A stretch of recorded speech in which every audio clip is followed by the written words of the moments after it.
कि शंकर जी के मंदिर जाते रहो, भगवान शिव को एक लोटा जल चढ़ाते रहो, शंकर भगवान को एक चावल का दाना चढ़ाते रहो, शिव के मंदिर में एक बेलपत्र चढ़ाते रहो, बेलपत्र ना मिले तो शंकर जी की उठाकर धोकर फिर चढ़ा दो, पानी ना मिले तो 3 बार ताली बजा दो, वो भी ना मिले तो शंकर के दरवाजे पर जाकर थोड़ा सा मुस्कुरा दो। भगवान शिव को लगेगा रोज आती है और मुस्कुरा के जाती है। पार्वती जी कहेगी मुस्कुरा इसलिए रही है कि 2 बार तो पशुपति व्रत कर लिए, रोज सोमवार का व्रत करती है, इसके बाद भी दुख नहीं कट रहा तो तुम्हें चिढ़ा कर जा रही है। शंकर जी कहेंगे अब इसका दुख मिटाना पड़ेगा, मुस्कुराओ उसके दरवाजे पर जाओ, उससे कहो तो दिल की बात। इस शरीर को लोग कहते हैं आपके गुरुजी ने कहा कि भगवान से कुछ नहीं मांगना चाहिए, पर हमारी तो शिव महापुराण की कथा कहती है जो कुछ भी मांगना संसार से मत मांगना, उस उभरदानी से मांगना जो दुनिया को देता है वो तुम्हें दे। आपके गुरुजी ने कहा भगवान से कुछ मत मांगो, पर हमारी शिव पुराण तो कहती है कि किसी से मत मांगो पर उससे मांगो, वो तुम्हारा बाप है, जगत का बाप, जगत का पिता, देव अधिदेव महादेव है, उसके पास चले जाओ दिल से।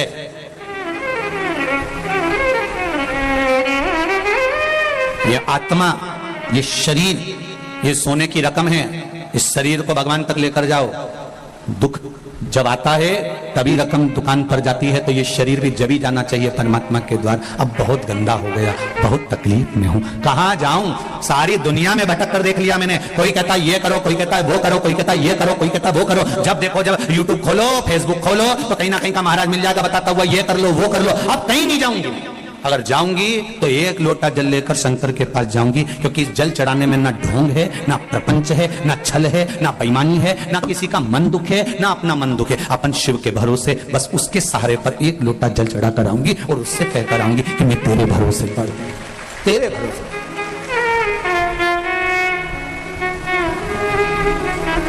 बस तेरा भोलेनाथ दया करना, मैं तेरे भरोसे हूँ। उसके भरोसे पर रहो, उसके सहारे पर रहो, उसके आनंद में रहो, मत भटको यहां वहां। सारी दुनिया में भटक कर देख लेना, अंत में कुछ नहीं मिलने वाला। लोग तुम्हारा धन रख लेंगे, 5,000 यहां जमा कर दो, 2,000 वहां जमा कर दो, 3,000 यहां जमा कर दो, फिर ये 4 गेहूं का दाना उठा के ले जाओ, ने 5 ये ले जाओ, ने वो ले जाओ, कुछ नहीं निकलेगा इसका साथ। अंत समय में फिर आना ही पड़ेगा शिव के द्वार। अंत बिंदु वही है, उसके सिवाय कुछ नहीं है। और जीते भी शिव के बन जाओ तो मरने के बाद भी शिव के ही होना है। अंत समय के बाद में, प्राण छूटने के बाद सब आग लगा के चले जाएंगे। भगवान विष्णु वैकुंठ में रहेंगे, ब्रह्मा ब्रह्म लोक में रहेंगे, इंद्र इंद्र लोक में रहेंगे, सारे देवता अपनी अपनी जगह पर रहेंगे। पर संसार में जब आग लगा के जाएंगे तब कोई नहीं रहेगा, तब वो ही रहेगा, एक देव अधिदेव महादेव रहेगा। तुम हड्डियां अग्नि के कारण चटर चटर कर रही होगी तो महादेव पूछेंगे क्यों री कमला, तेरी हड्डी तो बहुत टूट रही रहे। कमला के नहीं गई ना शंकर के मंदिर, इसलिए अब चटर चटर करके टूट रही। महादेव ये जाती ना तो नहीं टूटती है, निश्चित बहुत चटर चटर कर। जिंदा हो तब तक मोबाइल पे डीपी बदलते रहो, मरने के बाद तो एक फोटो फिक्स लगा रहेगा, फिर डीपी बदल ही नहीं पाओ।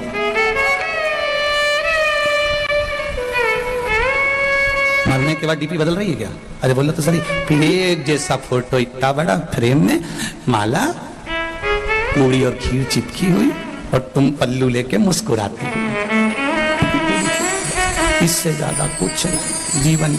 जिंदा हो तब तक डीपी बदलते रहो, मरने के बाद तो एक फोटो डीपी पर फिक्स हो जाएगा, और वो भी छोरा छोरी लगाएंगे तो लगाएंगे, भी तो कौन लगा रहा है तुम्हारा फोटो? इतनी शान से जियो मारा छोरा मारा छोरा। मरने के बाद इतने बैठे हो, तुम में से कौन है जो श्राद्ध में अपने डीपी पर अपने दादा परदादा का फोटो लगा दिया? जब उनका नहीं लगाया तुमने, तो तुम्हारी औलाद तुम्हारा लगाएगी। अरे जीजी जाने दो, रही राजस्थान वाली हो।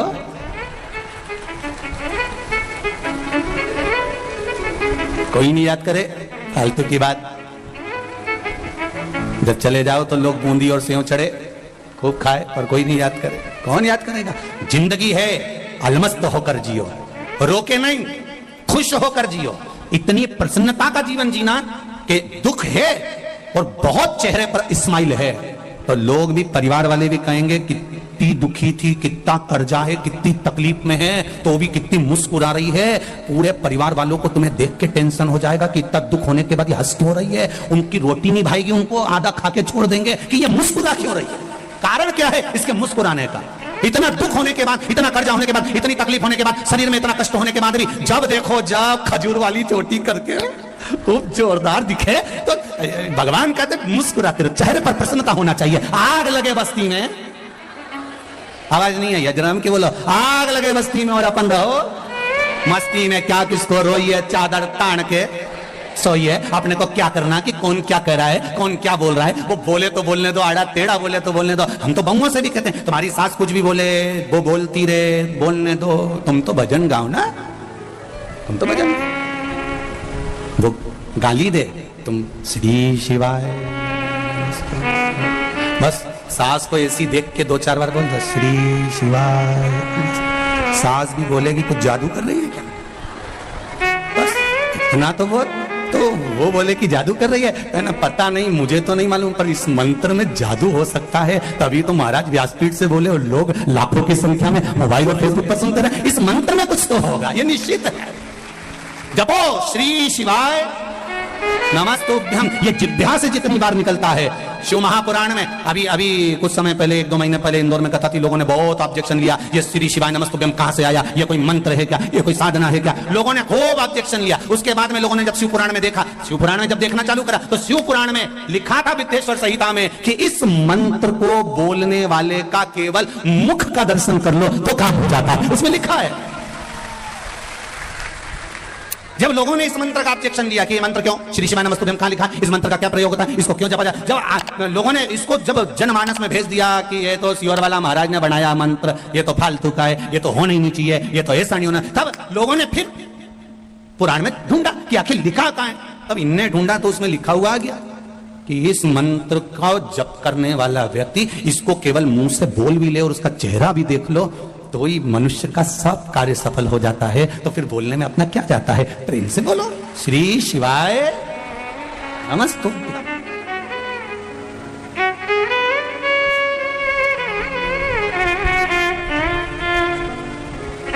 स्मरण है उसमें।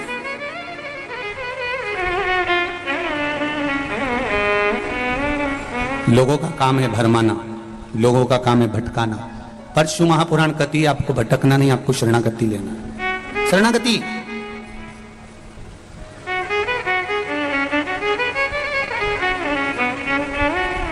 विभीषण लंका में रहते थे, कैकेयी अयोध्या में रहती थी। कैकेयी अयोध्या में रहने के बाद भी नहीं सुधरी और विभीषण लंका में रहने के बाद भी नहीं बिगड़े। कारण भीतर का जो संस्कार होता है ना, इसको कोई मिटा नहीं सकता। विभीषण के भीतर ऐसा संस्कार था कि विभीषण उससे डोला नहीं, और कैकेयी के भीतर जिदपन था तो उसको कोई टोला कोई नहीं। आज हिंदू सनातन धर्म के जितने त्योहार आते हैं, हिंदू सनातन धर्म की होली आई तो लोगों ने कहा पानी बचाओ, रंग मत लगाओ।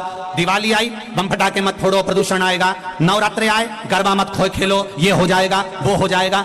जितने सनातन धर्म के त्योहार आते हैं उसमें कहीं ना कहीं हम उसको रोकने का प्रयास करते हैं, बल्कि प्रयास अपने मन के कंट्रोल पर होना चाहिए। जब विभीषण लंका में नहीं बिगड़ सकता, कैकेयी अवध में नहीं सुधर सकती, हमारा मन का कंट्रोल होना चाहिए। हम जाएं गरबा खेलने, हम जाएं होली खेलने, हम जाएं दीपावली मनाने के लिए। सनातन धर्म के त्योहार आए उसको उत्साह से मनाना चाहिए, उसको उमंगता से मनाना चाहिए, और अपने मन पर कंट्रोल रखना चाहिए कि हम कहीं गलत संगत में तो नहीं जा रहे। हमें हमारे माता पिता ने भेजा है, हमारे माता पिता ने हमको भेजा कि जाओ तुम, ये होली का त्योहार है, ये दिवाली का त्योहार है, ये गरबे का त्योहार है, ये त्योहार आया है, तुम अच्छे से मनाओ। रक्षाबंधन का त्योहार है, हमारे माता पिता ने जब विश्वास रखकर भेजा है तो हमारे माता पिता के विश्वास को हम तोड़े ना, बस इतना स्मरण होना चाहिए। बाकी का त्योहार कोई भी हो सनातन धर्म का, उसे दिल से मनाना चाहिए। जितनी उमंगता से मना सकते उतनी उमंगता से मनाओ।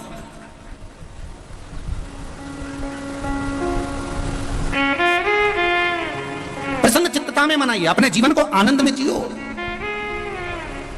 बड़ी मुश्किल से नर्तन मिला है, ये लौटाने के काबिल नहीं है। महाराज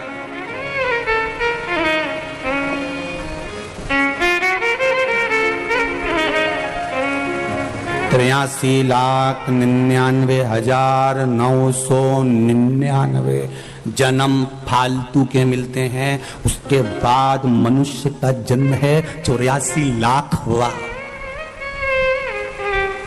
कितने जन्म निकल गए इससे पहले बोलो जरा? 83,99,999 जन्म। कभी मच्छर बने थे, कभी जुआ, कभी खटमल, कभी झिंगुर, कभी कीड़ा, कभी जलचर, कभी थलचर, ना जाने कितने कितने जन्म। 83,99,999 जन्म तो ये जीव जंतु के मिले थे। आखिरी का जन्म है 84 लाखवां जन्म। कौन सा? अरे बोलो जम के, मनुष्य का। और 84 लाखवां जन्म, और इसके बाद भी कोई गारंटी नहीं दी जीजी कि अपन वापस मनुष्य बन जाएंगे। वापिस मनुष्य बने ये कोई भरोसा नहीं। अगर दूसरे का पैसा खाकर मर गए तो अगला जन्म भैंस का मिलेगा, और भैंस का जन्म मिलेगा, और जिसका पैसा खाकर मरे उसी के घर में दूध देना पड़ेगा, और वो नोच नोच के निकालेंगे। नोच खूब रोगी तुम भी कि हमने कौन सा पाप किया था जो इस सेठ जी के यहाँ सारा दूध देना पड़ रहा है। तो दूसरी भैंस समझाएगी तुम्हारे मोहल्ले की पड़ोसन, अरे अपन इसका खा के मर गए थे इसलिए निचोड़ निचोड़ के दे दो जब तक कर्जा पूरा नहीं हो जाए। खूब झूठ बोलेंगे, अब शब्द बोलेंगे तो अगला जन्म मेंढक का मिलेगा। जितना अनसन बोलेंगे तो हम तुम तो मेंढक बन जाएंगे, तुम मेंढकी बन जाओगे। बोलते एक जन्म 83,99,999 के बाद जो मिला है ये मनुष्य का शरीर बड़ा विचित्र है। अंतिम बिंदु है, आखिरी। और इसमें इतना हमें फालतू के प्रपंच में नहीं पड़ना। घर में रहो, परिवार में रहो, कितना भी झगड़ा हो, कभी लड़कर अपने मायके नहीं जाना, कभी लड़कर मत जा। इनकी छाती पे मूंग धलो पर मत जा। नहीं जाऊंगी जा। कोई कितना ही झगड़ा करे, सास कह भी देते हो तो तू तेरे पिताजी के पास जा, तू अपने बाप के घर जा। नहीं जाऊं, मैं तो शादी करके यहीं है और यहीं रहो, और जितना ज्यादा लड़ाई झगड़ा हो उतनी जोरदार रोटी में घी डाल के खाओ, क्योंकि लड़ने के लिए फिर एनर्जी भी तो चाहिए। तो तुम तो अच्छा खाओ और फिर दूसरे दिन तैयार होकर फिर बैठ चल। पर नहीं जाऊंगी मायके तो नहीं जाऊंगी जा। पहले का जमाना था कि लड़के मायके चले जाते, अब नहीं जाऊंगे तो जा। सियोर वाला महाराज ने मना करा, साला सरजी में बोला था नहीं जाऊंगी। वो कितना ही कहे कि मैं तेरा सामान रख दूं, पैक करके छोड़ आऊं, नहीं जाऊंगी जा। और अगर वो बाहर छोड़ भी दे तो शाम को जब गाय भैंस अपने घर जाए तो उसकी पूंछ पकड़ के अंदर चली जाओ, और वो बोले क्यों आई? कि मैं तो आई नहीं रही थी, भैंस ली आई। मैं थोड़ी ना आई, तुम तो पहुंच जाओ।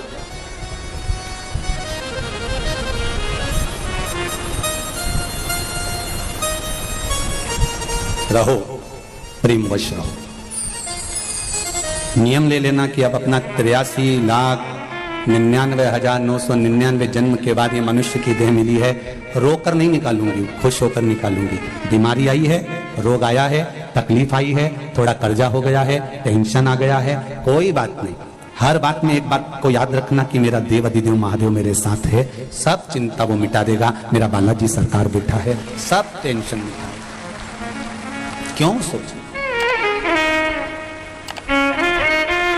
किसके लिए? महाराज मान सम्मान दुनिया देती है, अपमान मेरा देव देता है। इसलिए देता है कि वो अपनी ओर उसको मोड़ लेता है। थोड़ा थोड़ा कोई कभी आड़ा टेढ़ा बोल दे तो गुस्सा नहीं होना, बहुत सोचना कि भगवान ने अपनी ओर खींचा।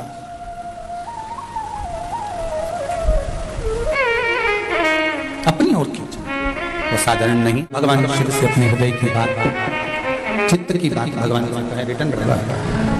भगवान शिव से जब दिल से, हृदय से, चित्त से हम भगवान को कुछ कहते हैं, भगवान सुनता,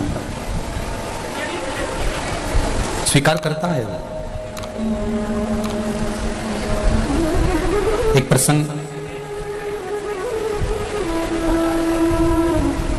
बड़ा सुंदर शिव महापुराण में आता है।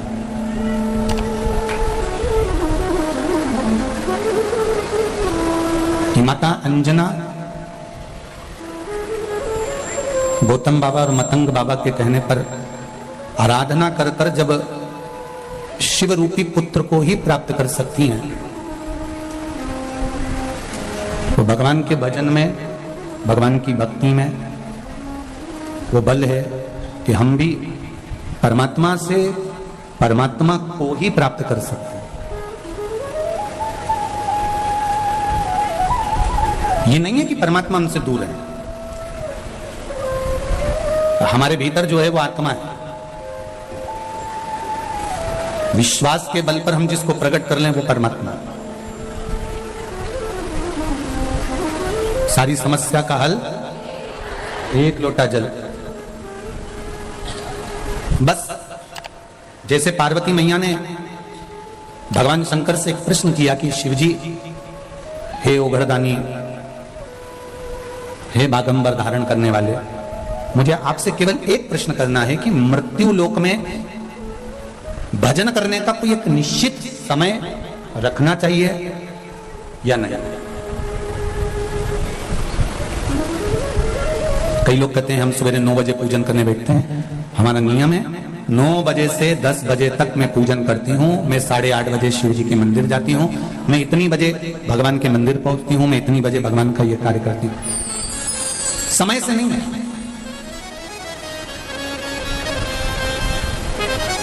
दो बहनें थी, घर में चक्की नहीं थी।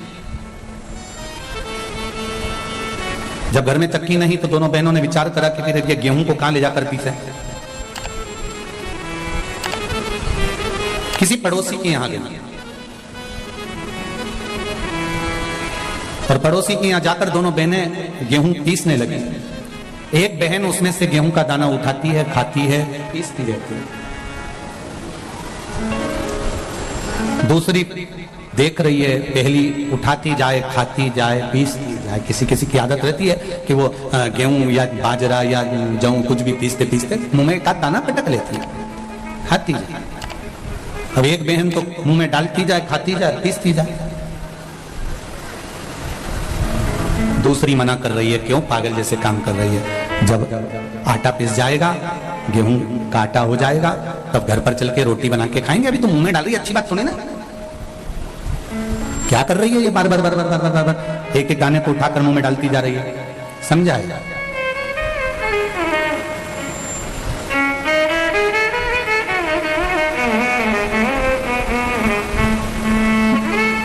अब जिस गांव में ये दोनों बहनें रहती थी, दोनों गेहूं पीस रही थी, आटा बना लिया, एक खाती रही, पीसती रही, दूसरी उसको समझाती रही। उसी गांव में कबीरदास जी रहते थे और उसी गांव में जब कबीरदास जी रहते तो ये दोनों बहनें जब आटा लेकर चली और चलते ही इन दोनों बहनों का पांव फिसल गया और फिसला और पूरा आटा कीचड़ में चला गया। अब आटा कीचड़ में गया, कबीरदास जी ने वहीं खड़े होकर बोल दिया, आटो पड़ो कीच में कछु न आयो हाथ, पीसत पीसत चबायो सोई निभायो साथ। अब कबीरदास जी लिख रहे हैं कि आटो पड़ो कीच में और कछु ना आयो हाथ, और पीसत पीसत जो चबायो वही दियो साथ। शिव महापुराण में यही कह रही है कि भगवान के लिए अलग से समय निकालने की जरूरत नहीं है। अपनी चलती हुई जिंदगी में, चलती हुई चक्की में, चलते हुए समय में भगवान के नाम का दाना मुख में डालते चलो। कब जीवन निकल जाएगा और ये जीवन कब खप जाएगा, कोई भरोसा है क्या? और कई लोग इंतजार में बैठे हैं, अभी तो बचपन है, जवानी आएगी जब भजन करेंगे। अभी जवानी है, अधेड़ी आन दो जब भजन करेंगे। अभी अधेड़ी है, बुढ़ापा आन दो जब भजन करेंगे। उम्र का तुम्हारे को मालूम है कि तुम इतने साल में ही मरोगे? कोई जीवन का ठिकाना है क्या कि कब मर जाओगे?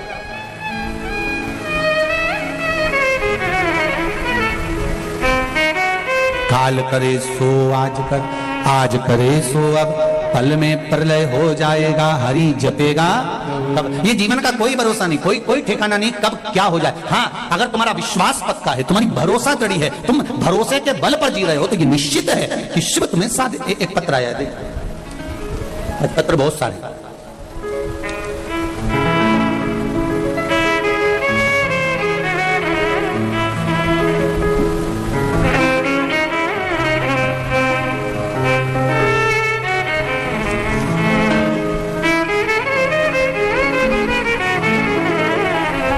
बनवारी लाल जी सेन सीकर से हूं गुरुजी।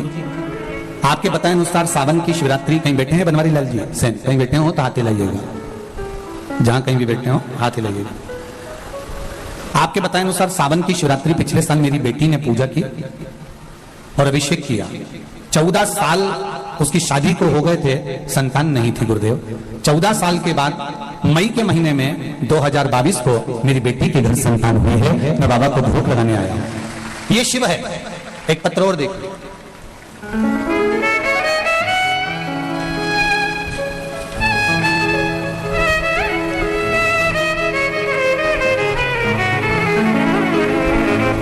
सुनीता सेनी, सुनीता जी सेनी अलवर से आई हैं, कहीं बैठी हो तो हाथ हिलाइएगा। आप ही हैं, दोनों हाथ हिला दो। श्री शिवाय नमस्ते। बाबा 6 महीने से किडनी और लीवर की बीमारी थी, जयपुर का इलाज चल रहा था, लेकिन कटरीना बढ़ते ही आ रहा था। किडनी लीवर दोनों डैमेज हो गया। डॉक्टरों ने कहा कि डायलिसिस आ सकता है। क्रिटिना बढ़ते ही चले जा रहा था, थम नहीं रहा था। गुरुदेव बहुत दुखी हो चुके थे, खून भी 5 से 6 यूनिट रह गया था। मुझे बहुत चक्कर आते थे, शुगर बीपी थे। मुझे मेरी मम्मी और मेरे पड़ोसन ने, आंटी ने बताया कि भोले बाबा पर जल चढ़ाना, शिव महापुराण की कथा टीवी पर आती है, दिल से सुनना। मैंने जल चढ़ाना चालू करा। उन्होंने कहा बेलपत्री चढ़ाकर लाकर खाना भी चालू करना और पानी पीना भी। बेलपत्र खाना भी शुरू किया। बाबा 2 महीने से बेलपत्री पर शहद वाला प्रयोग भी कर रही हूँ और बाबा की कृपा से मैं बिल्कुल ठीक हो चुकी हूँ और मैं दवाई खाना बंद कर दिया। श्री शिवाय, आराम है आपको, बस बाबा की कृपा हो। श्री शिवाय नमस्ते। अब मेरी किडनी और लीवर, डॉक्टर को जांच कराई है, काम करना चालू कर दिया है और किडनी लीवर जो डैमेज था वो भी बाबा की कृपा से अब चल रहा। बैठो बेटा। श्री शिवाय नमस्ते। बाबा की कृपा, शंभो।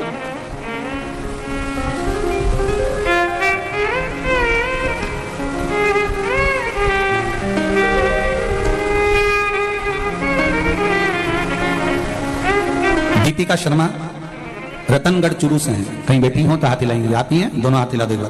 श्री शिवाय नमस्तोभ्यम। भजन की लाइन बहुत सुंदर लिखी है दीपिका जी आपने। भोले बाबा दया करना, मैं तेरे भरोसे हूं। मैं बाबा की उदारता का क्या बखान करूं गुरुदेव। बाबा मेरे बेटे गौरव महर्षि ने बैंक की नौकरी के लिए खूब प्रयत्न किया, जितनी बार एग्जाम देता नहीं निकल पाता। बहुत समय हो गया गुरुदेव, एग्जाम दे देकर थक गया। आखिरी में लगने लगा कि अब नहीं लगेगी। जो लोग पैसा दे हो सकता है उनका लगता हो, पर बाबा एक बार शिव महापुराण की कथा श्रवण करी।